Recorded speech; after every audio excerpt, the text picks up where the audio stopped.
Welcome back, everybody, to this week's episode of the Around the Arena. I'm Sam, joined with Cody, Finny, and two awesome guests here for episode 6. We are including Waltz, who is making his return back, and a new guest, Rio, for the first time this week. Please give us a round of applause for these guys for joining and taking the time out of their week. So as I mentioned earlier, there are obviously some new names here on the podcast. If you haven't checked out our videos this week, one of our new guests is Finny.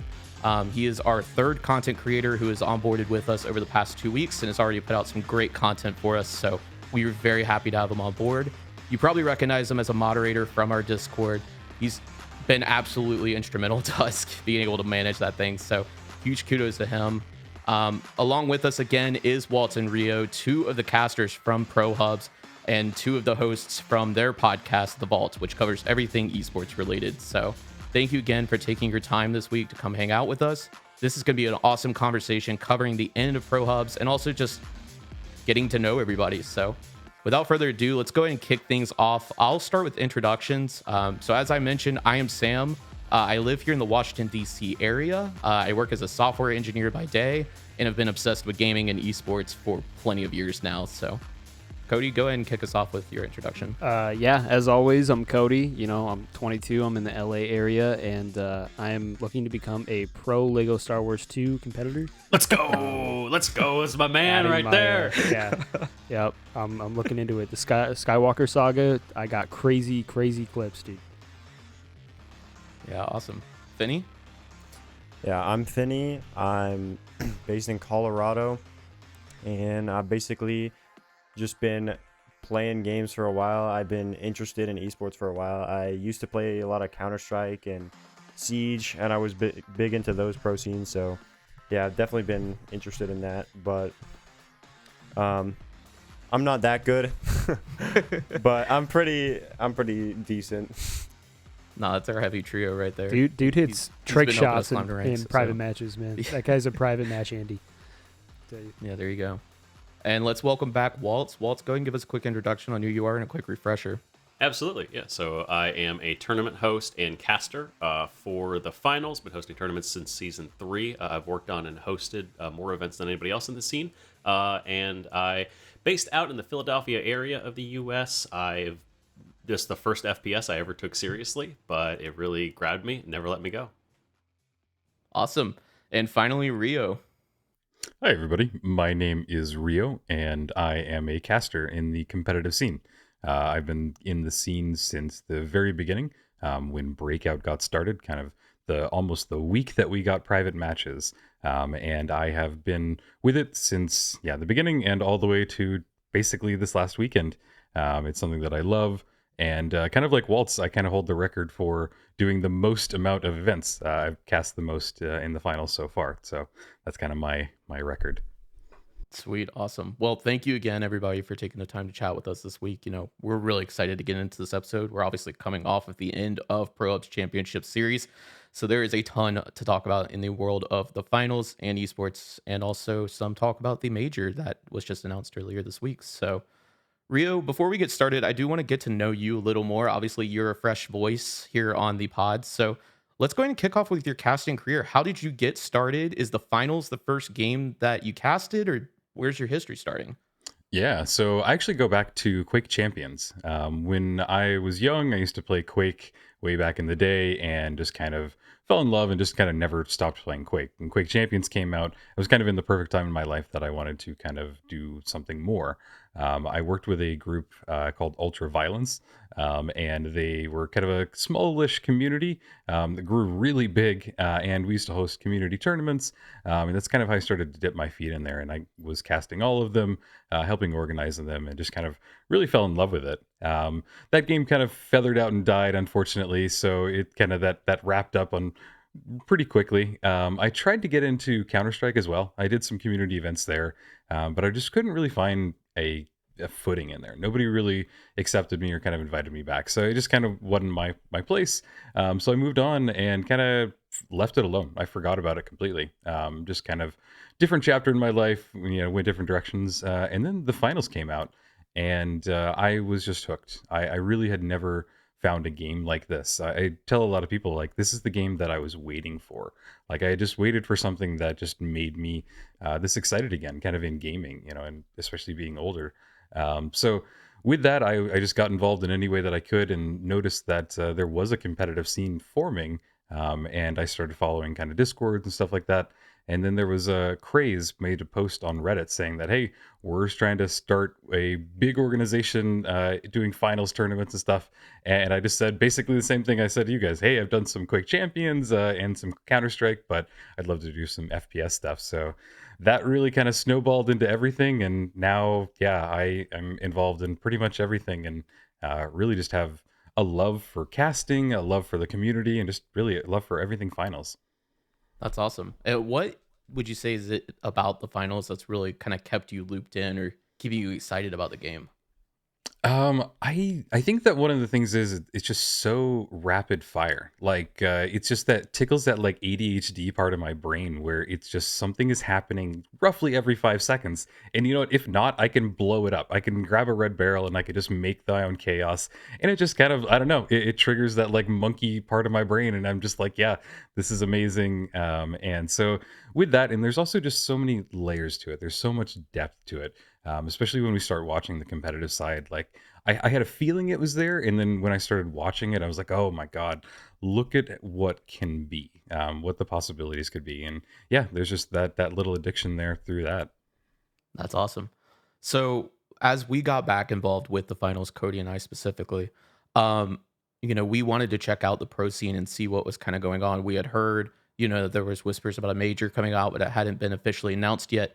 And so that kind of went us on this rabbit hole, and we were so fresh to the game at this point that we didn't know World Tour was like an in-game mode. We thought it was like a World Tour kind of thing like Fortnite did at the time. So, that was a learning experience. But anyways, we winded up falling over to ProHubs, and we found you and obviously Waltz casting together. So how did you find, the partner in crime casting duo? I would refer to the two of you as. Did you meet through ProHubs, or had you casted events together before just within the community or things like that?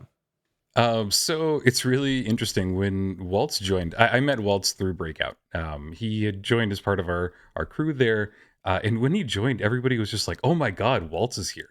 Like Waltz has joined our group. And I just couldn't figure out like, why is everybody freaking out about Waltz? And then, I talked to other people and they're like, yeah, he's a really big, community organizer.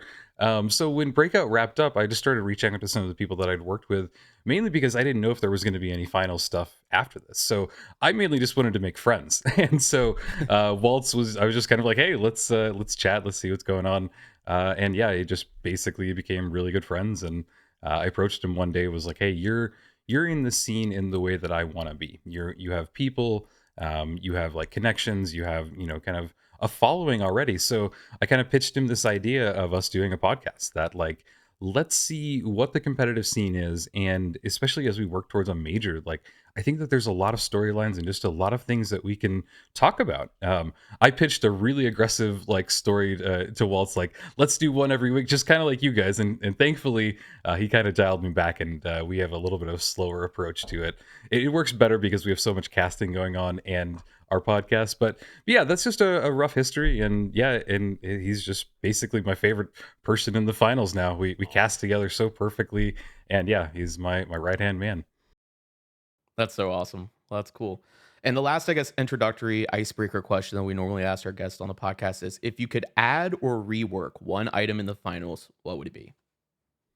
Ooh, it would definitely be the CL40. You just got to remove a little bit of the self-damage. That's it. It's just so annoying when I miss a shot and like I hit a wall and it's just like, oh, look, there goes a fourth of my damage or my health, if not more. Or if like I get pulled from a winch claw, I just can't do anything. I can either shoot and we both go down, or yeah, I just kind of let myself just be a non-moving target. So it's just weird, but that's also the Quake side of me being, I need the explosions and the grenade launcher. But yeah, that's what I would change. That definitely checks out towards Quake. So yeah, it makes sense. I honestly cannot remember what I even answered. You threw up, I think, 2 or 3 charges even on the grapple. That's it. And Yes, the dash. that was And the more dash. You said Spider-Man. add a 4th charge the dash. You said that. I remember that exactly. You said that word for word, That's bar crazy. I think that was you. I think you said for bar. No clue what you're talking about. You said that exactly. I just want 2 grapple charges. I'll be happy. Fair enough. Well, cool. We can move on. So, obviously, ProHubs. We've talked about this before on the previous episode with Waltz. So, if you need a refresher on what ProHubs is, go check that episode out. We've got too much to talk about here to go into all that today. So, ProHubs obviously has wrapped up playoffs and their championship series that happened over the weekend. It was an incredible event. We hosted our first ever watch party here on the channel, which is one of our big goals that we've had here on the channel. And I want to give a quick shout out to all the people who did tune in. You know, that was one thing we wanted to do when we started this channel, was a live event kind of thing like that. So, you know, thank you to all of you. But Rio and Waltz, what do you feel like after coming out of this entire experience? What do you feel you've learned after running a series of this magnitude? I feel like for me, kind of the biggest thing that we learned was a lot of the back end management is so much more involved than anyone really thinks. Like, I mean, obviously production, all of like that side of things, like managing, having a desk, running in and out. Like there was a lot of learning to do. That was my first time working on a team that large outside of Breakout, and being on the mic and things like that. So there were a lot of lessons learned, but, you know, as Rio mentioned previously, both Burrito Supreme, our producer, and myself worked on Breakout, and Rio worked on Breakout, so we had some inkling of what that looked like. But running the actual, getting people in, getting in the right places, making sure they were staying together as a team, everything on the like the actual player management side of things was so much more involved and so much more difficult than we expected at the very beginning. We kind of knew to expect some difficulties, but I think for me, that was the biggest learning curve, was just figuring out how to keep those people happy and just make sure we could move forward and keep the product in, you know, with integrity. Yeah. Yeah, and I guess going off of that, I think one of the things that I learned was just that there can be a competitive final scene. You know, like there were all these like tournaments, and it didn't feel like cohesive. It just felt like kind of like proof of concept. But this was really kind of, we set out to do things right, and I think that we hit it perfectly. Like there are some things that we're tweaking, obviously, for the next season, but just for what we were trying to set out to do. I mean, from like the first meeting to like the final, you know, end party, it was just cool. And from also like a player perspective, it was cool to see people consistently engaged. Like there were some people that were like super excited about the league, and that were, you know, consistently there, consistently talking, streaming their perspectives, and just, I don't know, it was cool to watch kind of them develop, and just also how much like chaos there is behind the scenes with teams. Oh my gosh, there's so much drama, there's so much like, you know, just little things, and I'm not going to go into the drama side, but it's just funny to me because I'm such a low drama person. And then, you know, Waltz and I'll be chatting, or Burrito, and it's just kind of like, oh, they did this and this person got angry, and oh my god, and it's just it's I don't know, it's hilarious to me because we're just such a small community. But yeah. Yeah, I was gonna say, like, it's stuff you don't think about when you just have that many people all working together on this big thing. It's just bound to happen, and I can't imagine what that was like. But I mean, we said this a lot to Waltz in the last time we had him on. If there was a competitive finals official, you know, event, I would want it to be what you guys pulled off. It is everything I could think of in terms of a competitive finals format. It's incredible. So just shout out to you guys for, you know, pushing everything to where it is. It's insane. All right, moving on. So we've talked about some of the things that went well. Is there any kind of memorable story or anything that you're like, man, that was unexpected? Really had to think on your feet. You know, if somebody wanted to put on like a community tournament or something, maybe not of this size, you know, what is the one thing that you're like, we will make sure that doesn't happen again, I guess? So going back to the player side of things, I think is where a lot of the unexpected stuff. So one of the funniest moments for me, and this isn't even from the ProHubs itself, but it was from one of my first events, and we're running, and I'm sitting here and I'm waiting in lobby, and I'm like pinging this guy. I'm like, where are you? What's going on? He was like, oh, I thought I had more time. I'm playing World Tour right now. And I'm like, what do you mean you're playing World Tour? You have a game to get to, you know? Like it's, and at that point still, if you leave World Tour, you actually can't join custom matches. You're actually locked out of custom matches if you abandon a World Tour, which was funny. So I just had to DQ him. But I think for me, it was like that. So there's moments like that where you're like, okay, yeah, so we actually have to like lock this down. And so it's like, all right, you got to be ready this far beforehand and things like that. And even in ProHubs itself, like I made my video at one point on the Vault channel about all the roster swaps and things like that. And one of the big ones that we had a team entirely fold midway through. The Burger Boys they didn't make it through. They had some major issues. They had to fold, and so we actually brought in Appo's team, who were legends for jumping in basically halfway through with almost no points, and hopefully they come back. But I think for me, that was one of the big moments where you're sitting on your feet, because if it was a 3v3 event, you can just not run those matches, right? You can drop those. You can give the teams a bye. It's not a huge deal. You can restructure things. When you're playing cash out, you can't run 3 teams. It just destroys the game mode if you have 3 teams. So you need all 4 teams, and we needed to find a way to make things work. And so moments like that where you're like, okay, yeah, so our format needs to be, we have to be able to somehow manage, drops and teams kind of freaking out. And that was partly expected in season 0 because there hasn't been a consistent format. And so we were always aware that teams might not handle a long form playing, and being together in that long of a space, but it was definitely something we had to handle as we move forward. Yeah, and just kind of going off of that, just my experience is one of the things that I would say for tournament organizers is the thing that messed with me is that players would change their name.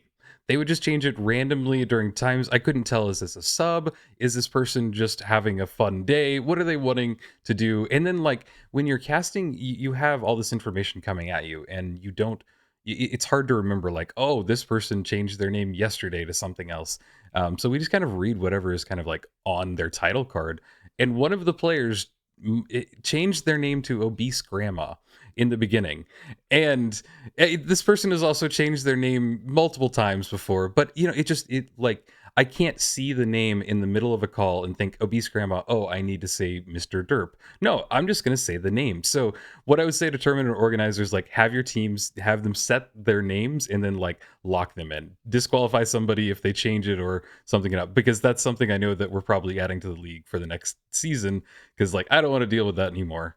It is kind of funny to begin with, but yeah, not again. Yeah, during our championship series, the watch party for the championship series, I think Uni was going by Hank something. Hank J. Wimbledon. Yeah, yeah, there you go. And Cody was not familiar, I know, with Uni at all, really much, and kept the entire day was just oh, Hank's really crushing it right now. Hank's got a ton of kills. Just there's me also talking to me yeah, Uni's really frying right now. It's just getting people in chat wait, is Hank Uni? Dude, I see Hank on the screen. Yeah. I'm saying Hank. I'm not doing the translating. Calls out as he sees it. So obviously, name locking is one of the things that you've mentioned. Is there anything else that you can kind of tell us about what to expect for season 1? Any changes, things like that coming up? In terms of, so I can tell you that there is the ProHubs crew are putting together a meeting very soon where we're going to break down a lot of the information. We took a bit of an extended break after the league wrapped, so we haven't gone over our feedback, but the goal is just to clean things up, make it be as clean as possible. Any of the rough edges get sanded off, because season 0 was really the test. It was just to make sure everything worked and we could do it, and we made it look good, and it was exciting. And so we got to take what worked, and the goal is to take the bits that we felt were really solid and try to get rid of the bits that were either not fun to watch or for the players were really unenjoyable to participate in. And so those are decisions we're going to be making very soon, and hopefully an announcement in the next week. Yeah, and I think from the back end side, from the casting side, we're just kind of going back through our old footage and just trying to review how we can make it better. I know Waltz kind of pointed out one of the things is that people think that 3v3s are not as exciting as Cash Out was. And so it's kind of on us now to review everything, come up with new strategies just to make things a little more exciting. We have a few ideas right now, and we're just going to kind of toss them around, practice stuff, and really just try and bring the best show we can, after just tweaking it a little. I was going to say real quick that I find it really interesting that people don't enjoy 3v3 as much, and I can understand it because there is a lot of downtime in between fights. Just the resets take forever. But I mean, I thought they were plenty tense. I was sitting on the edge of my seat. I was excited. I've never understood that. And to be fair, and I think I said this on the previous podcast, but I played Dota before I played this. I was a MOBA player for over 10 years. I put many, many thousands of hours into that game. And for me, I like the downtime because I think the downtime is for strategy. The thing about Cash Out is it's chaotic and it's fast, and yeah, there's skill expression there, but there's not a lot of like moments where you get to really set up your defense and get to see how somebody holds a point. And I think that's really exciting. I actually really like the macro part of the game, but I think that's also, and this is something that I've been chatting with some of the people who watch and stuff like that. I think that's something that we as casters and like production, we need to do a better job of really kind of explaining why these moments are important. And it's why I've really tried to put an effort into making sure that my analysis is getting better and better. I really want to understand at a deeper level, because the better I understand the game, the more I can explain to the viewer why what they're watching is actually really special. Because I do think esports have this problem of there is a barrier of knowledge that you have to even to enjoy what you're watching. And as casters, the job is really, how do we make sure that knowledge is imparted to the viewer as quickly and as efficiently as possible? Yeah, and bouncing off that, like when I get started and when I try and cast to like as if I'm talking to my wife, honestly, because she doesn't play FPS games. She played Halo or whatever once, but if I try and explain it in a way that like, just like Waltz was saying, like, if you can break it down to somebody that has never seen this and why it's exciting, that's how you hook somebody. That's how you get somebody that is tuning in for the first time to the finals that has never played it before and been like, oh my gosh, look at how cool that looks. Look at how fun that is. Why are they so excited? Why are they so hyped up? That's what we're trying to do. I tried to get my wife to play. That didn't work out well enough, but the concept still stays. That like I try and cast in that perspective. So yeah. Yeah, I actually think that's incredible advice for people that are looking to get into casting, because having that philosophy of like, okay, think of it like I'm talking to someone that doesn't know what's going on, that really helps someone that wants to do this understand how to come at it. Yeah, and I mean, I even think that touches on something that ProHubs and you two specifically did so well for my own viewing experience, was not just explaining like how the game is played and like why things are important, why this play was big, but also like help tell the story about the players and the teams. I mean, these are people who Cody and I come from like watching competitive Call of Duty and playing like game battles. Like that's where we've been for all these years. And the finals gives me that feeling just watching ProHubs of like the old school like MLG 8K days, where it was like I just go to MLG TV when that existed and watch Nadeshot and Scump tee off. But people like had no idea who they were, right? So they would tune in, they didn't know who Optic Gaming was or FaZe was, and now, I mean, look at it. But the finals has given me that feeling again, which I think is what drawn me into the competitive scene and watching and wanting to do watch parties and just be there as much as I can for all these events. So kudos to you guys, and kudos to ProHubs team as well for building those character stories. Like I think now I'm forgetting everybody's name. Like I've just been seeing people post with the major coming out that this is their next big step. They're cutting back on content and just going all in on esports. Like this is their goal for that major. So Twitter's been blowing up. It's really cool. So I guess along with that, one question that I have for both of you is like, what is the best story from season 0? What is that one moment or run or thing that team did that has stuck with you since? I think one of the neatest stories for me was I really enjoyed watching Team Bricked as a team, honestly, because they were a qualifier team. They really hadn't played together before this, and I mean, I know it's easy to say, hey, I really enjoyed watching the best team in the league. It's like, sure, I mean, but at the same time, I thought it was actually really cool to see them adapt. They put out on Busy's channel, he posts the video of his team with their comms and everything on the back end, just uncut, of how they ran through every single day. And I think that was really cool because you get to see them adjust and adapt, and they brought in really new meta stuff. They brought in interesting meta strategies. They had really neat concepts. And then even moving into the 3v3s, they did the same thing. They kept iterating. They kept changing. So I thought it was just really cool. They were also the first team to get 4 first places on a play day. 4 first places in cash out in a row in a lobby of that caliber is an incredible feat. And there were only 4 teams that did it in the entire Pro League overall. So over 192 games, I think that's pretty impressive that they were the first ones to do it. So maybe it's the boring answer. And there's a lot of stories. Like, I mean, there's so many stories. I'm sure Rio has a couple that he's going to throw out here. But my biggest one, I just really enjoyed seeing teams like that thrive. I mean, there were so many teams that did thrive. Aimers Crew, After Hours Team did. But Bricked were really special to watch. Yeah, I basically can't disagree at all with Bricked. Bricked was really cool to watch, and like I compared them several times to just kind of like a monster that people just didn't want to acknowledge that was there. So that was cool because they like very quickly established themselves as a very top tier team. But to me, one of the teams that kind of always really seemed like the most cohesive team was actually Amers Blue for me. Like after match after match after match, they just seemed like the same team and then constantly getting better. They didn't make it in the end, but it was probably just my most notable EU side. Walt's kind of highlighting a NA side, so I figured I'd do an EU side. But yeah, that's kind of where I'm at, and I still think that whole stack is just really talented, and probably some of the people that we'll see getting signed real soon, just because I think they have so much talent, and yeah, you just don't want to let that slip away. Yeah. And I think if I could just throw one more in there as well, I think a really neat story that we can't overlook is Make-A-Wish over the course, finishing 10th place, and then getting to second place in the playoffs, earning just enough points to skate through to the championship, and then making it to fourth place when... And they had a sub on those final 2 days as well. It was just 2 players because they had to keep filling people in. So, I mean, like, when it comes to, the miracle run, we kept calling it, and it never ended. So I think Make-A-Wish I wish we'd gotten to see more of their games, especially on the championship day, because you want to see the big dogs. But it was so impressive to see them put on their big boy pants and say, all right, we're gonna buckle in for the playoffs. The 3v3 is where we're gonna shine, and they proved that they were really better at that. No, I think you guys nailed it. There was some insane things that happened. With that, what was the biggest upset of season 0?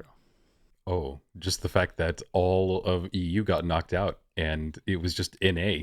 Like, it was staggering, really. Like, I remember watching those last matches and just being like, is this last EU team about to get knocked out? And chat was just going crazy. And yeah, it was just, I still can't believe it. I really can't. And if this continues, we might actually be able to say that NA has an esport, has an FPS that they're really competitive in. And maybe I'm a little ignorant of the other sides, but like, to me, this is exciting. This is definitely like one of the only games where NA has something going on. You know what I mean? Nice. Like the only game just about. So we're going to hold on to it tight, very tight. We need this. Yeah, I was gonna say, like biggest victory story for me was Make-A-Wish as well. That was the most crazy run. I had the bracket up even during Championship Series, just on the second monitor, constantly looking, and I just say every time, I was like, oh my god, they like progressed through. Like, it was a crazy run. So, Waltz, what was your biggest upset of season 0? Biggest upset for me was probably some of the initial matchups on the championship day. Like we already talked, like Rio already mentioned, I think the biggest storyline overall was that, I mean, NA just came out on top every single time, but there were a lot of like smaller moments that I thought were really interesting, like After Hours knocking down Bricked in the semifinals. So before even day 1, Bricked having to start in the loser bracket was a big moment for me. And it's like we actually didn't get to watch. I don't believe we watched that match, and so we actually didn't get to see what happened there, because I would have loved to know if it was sort of a repeat of the grand finals. Like, did they just not know how to deal with Uni? Was it Lasagna coming up with some crazy strats? Did Sloth have something to contribute? There's a lot of things that could have happened, but that took everybody by surprise and definitely illustrated where 3v3 does differ from Cash Out in a lot of ways, and sort of the strengths of some teams. But then teams like Pulsar and Amers Blue, like, they definitely got knocked down in both of their rounds. And I know, overall EU being being weaker than NA in all of their matchups, but for me, those two really shocked me. Like, I had Amers Red and Pulsar Esports going all the way to the grand finals, because I know those guys are incredible. And the fact that they got knocked down so early and then had to play against each other was, for me, definitely. I ran a bracket prediction for before the event and won. I also won go me. But not a single person predicted Amers Red and Amers Blue getting knocked down at the beginning. Everybody thought those guys were going through to the finals. Yeah, I think I took part in that. Oh, you did? As well, and had them going close to the end. I don't know though. Nice. I'm just saying, the guy who ran it that won might be a little conspiracy there. Just a little weird. Just a little weird. Just saying. He's an expert in what he does. Okay. No. I'm just saying it's a little weird. I'm not saying I wrote the script, but maybe I wrote the script. He might have wrote the script. He said it. Clip it, chip it, send it off. So moving on and kind of talking about the current state of the finals and its space as an esports. One question we have is the current competitive climate, do we feel like the level of balance is enough currently? I'm somebody that has the opinion that currently the finals is pretty well balanced in the sense that minor changes to a weapon really feel like a major rift. You have a lot of debate on people saying whether it's a great change or the worst change ever. And I think that that's actually pretty healthy, even though it's conflict. And if you go on Reddit, you are begging to be torn to shreds. Um, but I'm curious to know, from your guys' perspective. Obviously, we at one point with Waltz when he was on, we thought the minigun was going to reign supreme, and then the next week we didn't see it ever again, and it just kind of disappeared. So, what is your take on the current climate of weapon balancing within the finals? Yeah, so I'm of the opinion that it's actually really well balanced. The fact that we see so much heavy, medium, light really speaks volumes of kind of where we are. And on top of that, I really Walt said something really kind of beautiful at the end of like the season as we were wrapping up, and he's just like the fact that we can have more than one meta, like light, medium, medium, or medium, heavy, something just different. And we did start to see that at the end makes it mean that like we're in a really healthy state. The fact that like there are more than one play styles, and then within the light, medium, heavy, there's just so much you can do, and so we saw so much variety. Going back to breakout, everything was the same. It was shotguns, it was medium, heavy running into each other, and it was boring. Now we're at a point where, yeah, there's just so much variety. We don't know what people are going to pull out. I mean, we saw a pike happen in the last day, and I still can't get over that. Like it's crazy to see. And you know what? After I've been seeing pike more in the last like week than I have ever this whole season. It's something has changed. Yeah, people are like, oh wow, yeah, we can use this now. So I don't know. That's, to me, it's very healthy. And I don't see many things that we can tweak that would really kind of change it. But I don't know, Waltz. What are your thoughts? I'm curious. Yeah, it's ironic because there is like the fact that if we would all be happier if light, medium, heavy was just the default, right? And so we like a lack of variety in that specific moment, right? But we want variety in the actual classes. I always find that kind of ironic, but I do. And to be clear, I do appreciate that light, medium, heavy is the default because I think that is beautiful and it lets you see more of the game. There's more of the game that we get to play around with because lights are around. And I do think it's special that even though light, medium, heavy is normal, you can have things like double medium, like Rio was talking about. They can show up. And I do think that, like, in terms of balance, the game is better than it's ever been. Like, we're in a really solid spot. Like you said, like the fact that small changes, like, oh, XP went down 1 bullet damage. It's like, oh my gosh, is XP dead? And I mean, maybe it is, but like, I think what's interesting is that there can always be better variety. Like Apo had a really good video that he put out, I believe today, recording it when we're recording this, but he put out a really cool video where he was breaking down the meta we saw in the Pro League and all the different weapons. And heavy by far had the most variety. I mean, we saw Sledge, M60, Lewis gun, minigun, SA-12. Like we saw almost every single weapon except for Spear because we're never going to see Spear.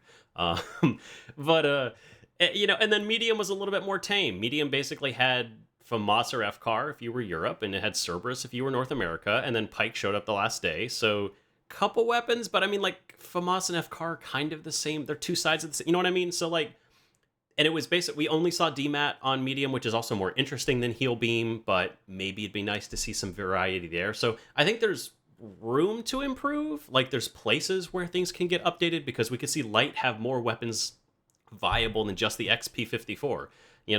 Love to see a sniper or a bow. There was one guy running bow, and unfortunately he had to leave the event early. But Ferris, I love you, man. I wish you please come back because I love watching bow players. But I think that's where like it's in a really, really healthy place, but it can always get better, right? Yeah, I was gonna say, especially that last last 2 days, I was hoping somebody was going to change up off the XP54. There were so many teams running into medium, heavy, and could not break it. The light could not get in, and I was like, I wonder if they would switch to the SH1900 and just get a quick one kill off the heavy or one of the mediums. And I was hoping someone would do it. No one did. Would not break off that XP54. Yeah. I mean, we saw Viper running the M26 Matter all the way the entire time, and then I mean, it didn't quite work. He couldn't get past Bricked with it. Which, I mean, to be fair, I don't know that they could have gotten past Brick with anything, to be honest. But we saw M26 Matter played a little bit. We saw SH1900 played a tiny bit during the group stages. Bronx picked that up a little bit here and there. Some of the Brazilian players clearly have some different ideas on how to play the game. My apologies if they're not Brazilian. I know they're from South America. My apologies to you guys if you're not Brazilian. But there are definitely some different ideas. But you're right. I wish we'd see those a little bit more often. Yeah, I know Cody and I watching, especially day one of the championship series.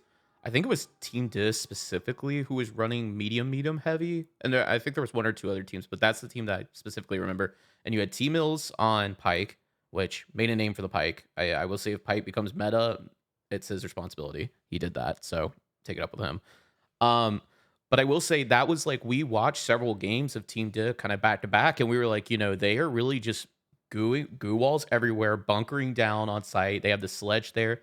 T Mills is getting pop shots out for distance, and then they're running Serb and sledge. And yeah, we saw a lot of teams just trying to like headbutt it with the XP54. And Cody and I had the conversation numerous times. We're like, I really want to see them pull out the shorty or the matter or something more explosive, even a sword or something, or maybe dagger and going cloak and sneaking up for backstab, like anything that lets them get in there and actually get points off. So I think it's interesting that we just saw that shift in the meta.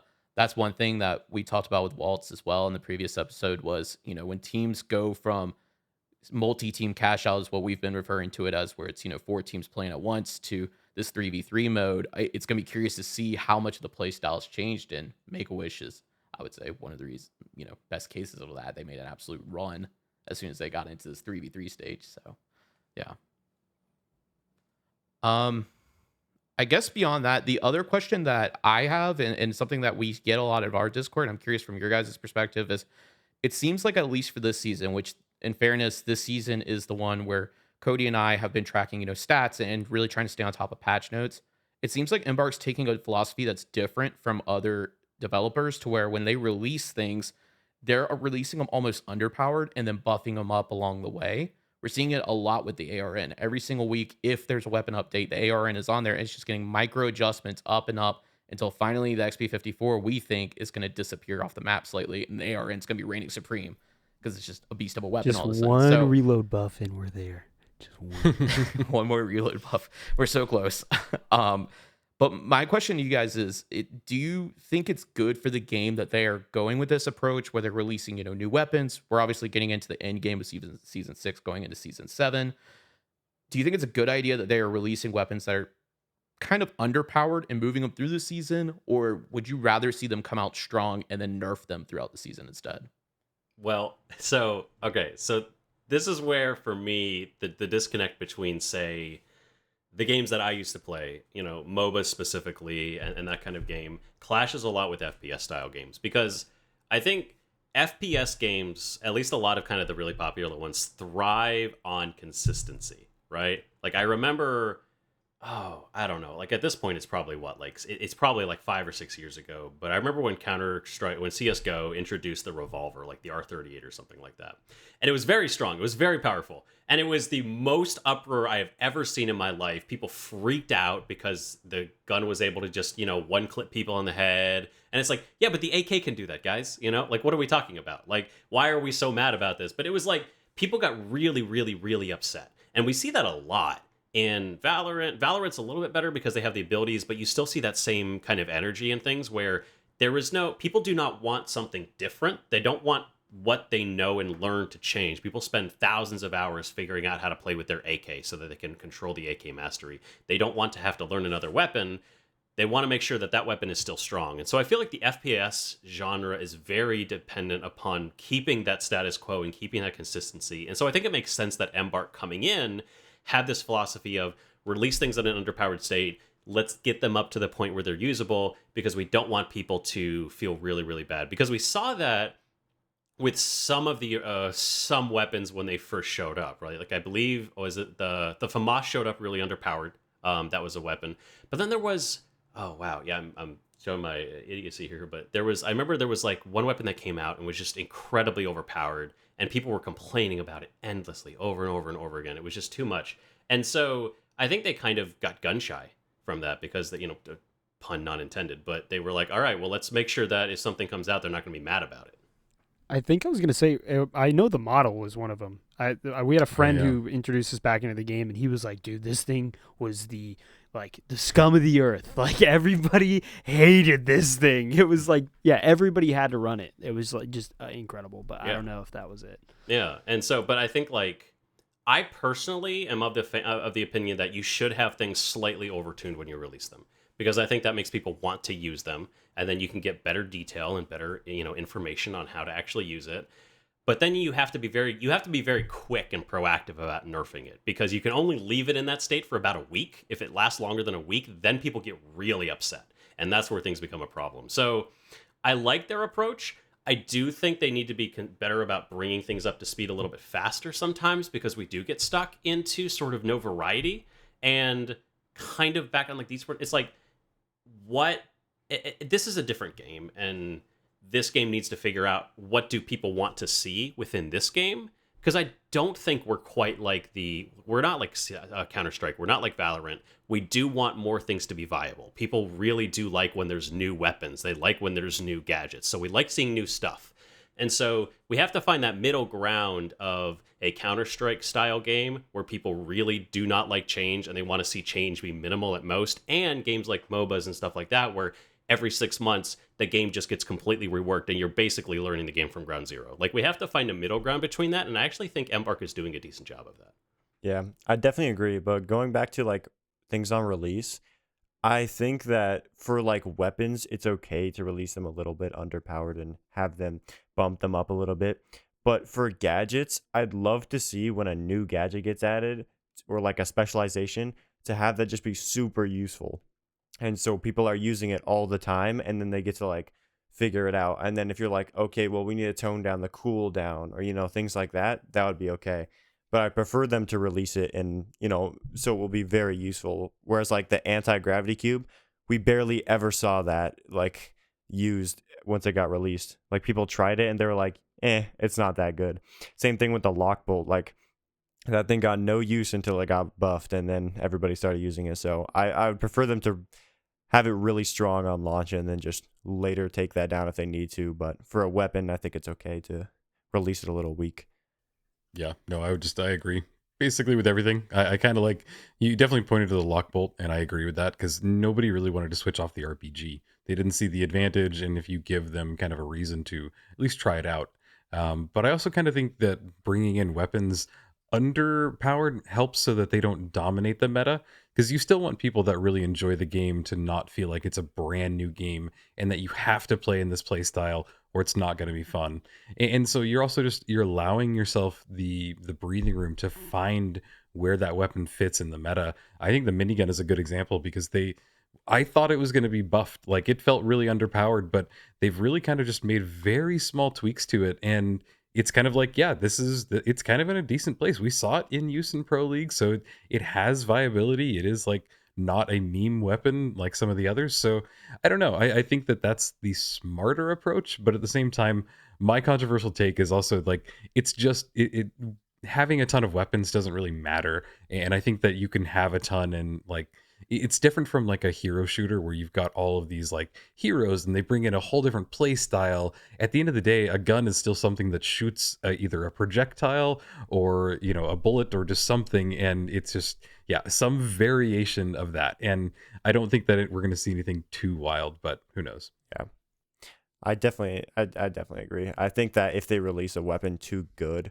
it'll make like new players, they're like, oh, I have to buy this weapon. And instead of buying the weapon, they want to, because they feel like they're forced to, because it's just so good. Yeah, we had a kind of a big conversation during the watch party that, at least in my opinion, I feel like Embark is holding back a little bit, especially in the lore, right? Like, this is a game within a game, and why don't we have a map on a space station or an underwater map with like domes that can break and fill with water? Or why don't I have, I don't know, like a laser gun? Why don't I have like all these things that, I don't know, I feel like they're holding back a little bit. Like, why do we have a map set in Mexico? Why not the moon? Like, I don't know, a space station. I don't know. To me, I feel like a lot of games, like, look at Fortnite, right? Like, we're on season, bajillion, chapter, whatever, and like, they're adding everything under the sun you can think. And I feel like as you get later into a game's lifespan, you kind of need to make a little bit more of those risk-taking, design philosophies.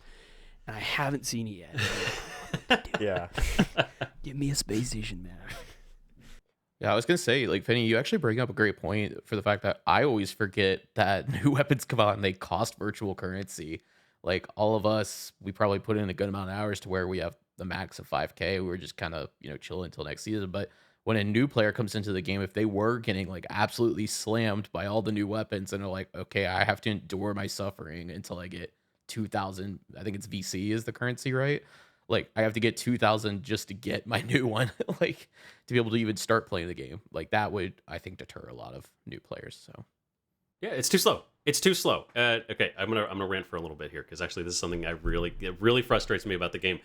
Even for me, I play the game so much, and a new season comes out. Why can I only afford 2 of the weapons, and then I have to grind? Right? Like, let me buy all 3 weapons. I have over 1,000 hours in this game. I know how to play this. I don't want to spend 10 hours unlocking the 3rd weapon because of how slow the RS grind is. And it is 20 times more painful for a new player. It is just take a 0 off the end of everything, guys. Like, come on. Yeah, I was gonna say. I mean, even just myself, we played a little bit, but there was so much stuff that was released from when we started and then we came back, and it was so annoying. I mean, like, I would find this thing that I like, and then it'd be like, oh, okay, I actually need to get this, and I'm like, oh my gosh, it's just over. And it kind of forced me to pick a class, and I think that's bad for variety in a game like this, right?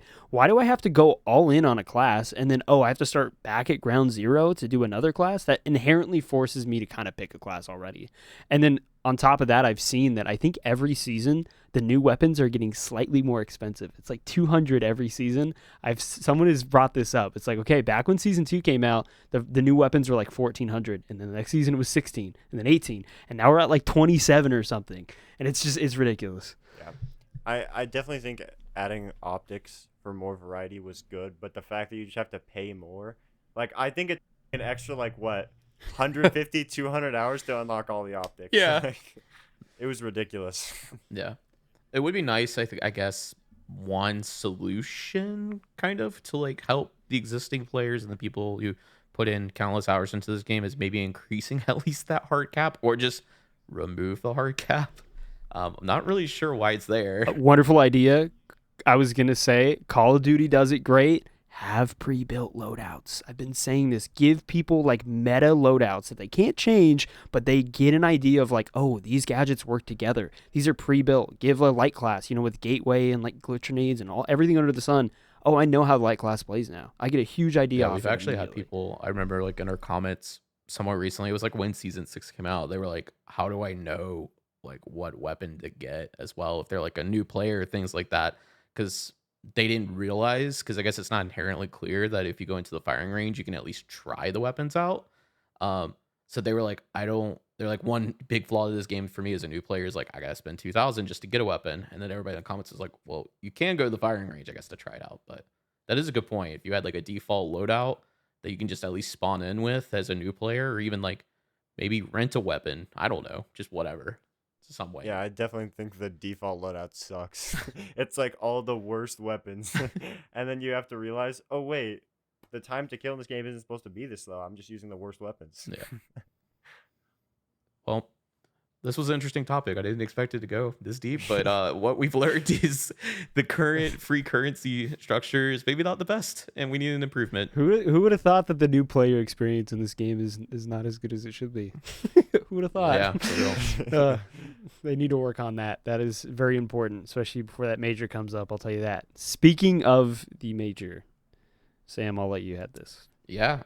So this week we learned that the major has finally been announced officially. We've heard rumbles and teases and hints here and there from Embark, but it is now officially here. For US listeners, it is the Friday and Saturday after Thanksgiving. Thanks. Anyways, but it is going to be hosted in Stockholm. So we are super pumped. Cody and I are in. I called him on the phone the moment that we found out it came in. He called me. I was expecting to be like, I have to spend time with my family and can't go. And then he threw me for 180 and said, I'm in. We're going. So I guess we're going to Stockholm. I guess we're going to Stockholm for Thanksgiving. So I don't know. Maybe we'll get there early and have a little turkey in an Airbnb or something. I don't know. But I wanted to ask Waltz, Rio, are you guys planning to attend, or will you be staying with family and enjoying the holidays here in the U.S.? Yeah, as soon as I heard that there were rumors that we were going to have a major, I kind of just told my wife, I was like, I have to go. Like, if this happens, like there will never be a bigger like group of people that I have interacted with and that I would call friends. So like, yeah, I can't pass up an opportunity for that. So whether we go as talent or whether we just go as just people watching the major, yeah, I will 100% be there. Yeah, same. Definitely looking to be there. I really want to be there. Like Rio said, like the neat thing about this community, and while yeah, it is a smaller community, it does mean that everybody who's here really wants to be here and they really care about the game. And so I've gotten to know some people really well. I've made some really neat friendships, and I'm hoping to actually meet those people there and actually get to spend some time face to face with the people I've been talking to virtually for a year now, and actually get to experience that in person greeting for the first time. And honestly, I've never been to an esports LAN ever. This would be my very first one. So for it to be a game that I care this deeply about, I think that would be a really, really neat experience. Yeah, with that, we also want to announce the Final Central pub crawl. Everyone's invited. No, I'm just kidding. I'm down. Depending on your class, you have to take certain drinks at each pub. Ooh, this sounds like an idea. No, he's actually cooking. Hey, stay tuned. Stay tuned. Yeah, stay tuned. But yeah, we are very excited. Waltz, it's going to be my first LAN event as well. It's been something on a bucket list for super long time, is going to an esports event, but all my friends that are interested in esports live too far away and don't want to go to those with me. So this is going to be awesome. Cody and I, we live across the country from each other. We've been friends and traveled together once, and we're going on a trip here coming up in the next few weeks together, but this will be an awesome time to travel abroad together. So moving back into, I guess, the competitive scene just for a second, though, and with the major, obviously, we had our first announcement with a established esports org, Pulsar Esports, has entered the fray. They, I believe, picked up Aimers Red, correct? Mm-hmm. Yes. Okay. I want to make sure I didn't get those confused. And the quick question I had was, is a telco on Aimers Red and Pulsar currently, or no? Yes. Okay. Yes, he is. So I had seen, that was who I was thinking of earlier. He had put out a video. It's in French, so subtitles. Props to him for putting those on. Yeah. But he had mentioned in a whole video, that he's not necessarily taking a step back away from content creation, but that he is basically putting everything he can into esports, and said he had an announcement coming up. It was the Pulsar Esports. And so on a previous episode that we talked about, we brought up that the finals could be possibly a tier 2 esport. And what we meant by that was, like, think Rocket League, right? Like it's somewhat of an established league from the developers. Insomniac does a lot with Psyonix does a lot with that game. But it's not quite the statue of like VCT with Valorant or the various Counter-Strike leagues and things like that. So what I was curious is, do you know of, or do you think we will get any more like tier 2 teams? For example, like Space Station Gaming is somebody that comes to mind. Have you heard of any other teams possibly joining the fray? I mean, yeah. What I can say is there will be more. There Okay. will be more coming. It is happening, especially with the major coming up. Like, we see this a lot in events. Organizations will pick up a team before the major, and then oftentimes they get dropped directly after, just because that's the extent, and a lot of it will cover X amount of money and things like that. So all that to say, there will be announcements coming. Cool. That's awesome. That's really cool, because I mean, for us who were esports fans before coming into this space, we picked a team and kind of went with it. Bricked, I think, was it for us for most of the time until we saw the Make-A-Wish run. But I like to root for the underdog, but Bricked felt like the old school Optic Gaming for me.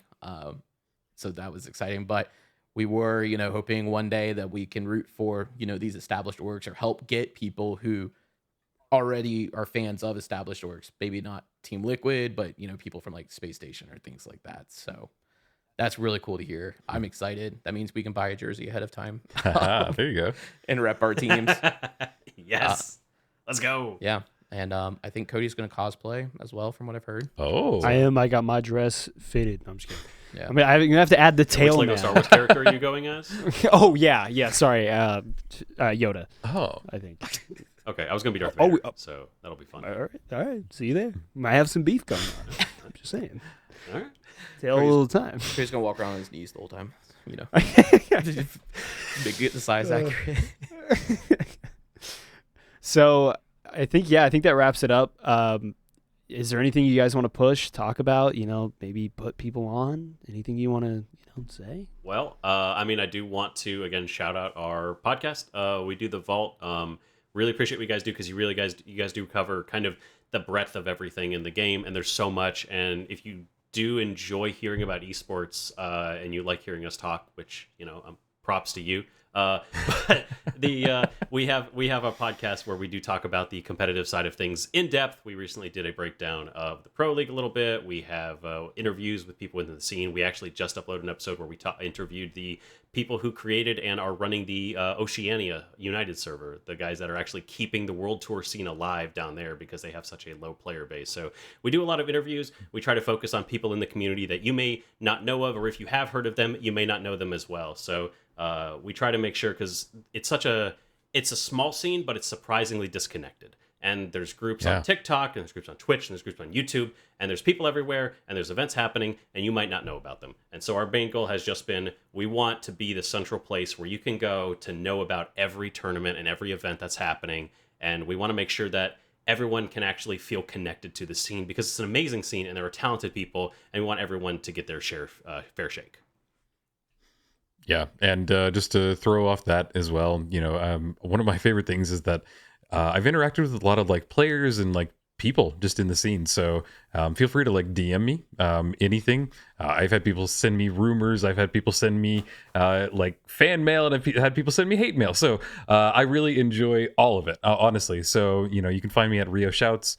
Kind of stole that from Waltz cast. So, but yeah, no, it's just the community's great, and feel free to reach out, especially if you want to chat about anything related to the finals. I'm gonna draft up some hate mail. Thank you for that. I got you. Sounds great. Character building, I guess. Well, yeah, we will get all of y'all's socials as well. Any personal projects or things like that you're working on, definitely let us know. Rio, Waltz is in there, but we do run a Discord as well. You are more than welcome and invited to join up. If you ever want to plug and self-promo your own things, just go for it. If you want to chat with really opinionated people about the finals, that exists there too. So awesome. Yeah, but thank you guys again for tuning in. Thank you to all of you. If you have made it this far in the podcast, we are right at an hour, which is perfect. So thank you everybody for taking the time out of your day. And we will see you around the arena later.